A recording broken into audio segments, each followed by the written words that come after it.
ايه انسب نوع ليد يركب للعربية؟ السؤال ده بنتسأله كتير جدا.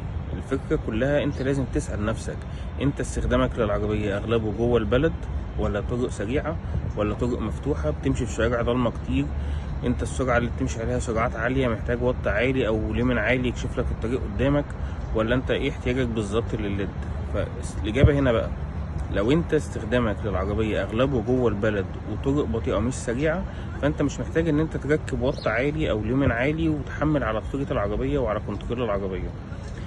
لكن لو انت اغلب استخدامك سفر وطرق مفتوحه وشارع ضلمه، ساعتها بنلجا ان احنا نركب وط عالي شويه، بس مش بنركب وط عالي قوي. اهم حاجه بالنسبه لنا اليومن في الاضاءه.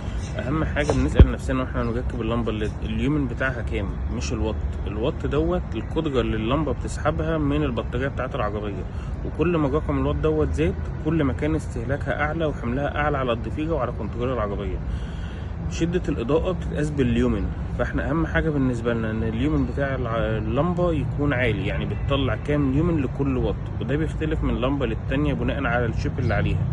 وطبعا زي ما اتفقنا قبل كده إن التبريد مهم جدا جدا لأي لمبة ليد. أهم حاجة يكون فيها مروحة التبريد والتيوب النحاس، دول اللي بيطولوا في عمر اللمبة. وفي النهاية احنا منتظرين استفساراتكم وهنرد عليها برضو زي ما ردينا عليها دلوقتي. كان معاكم المهندس مينا من محل هيليو كابل كاميرات السابقة.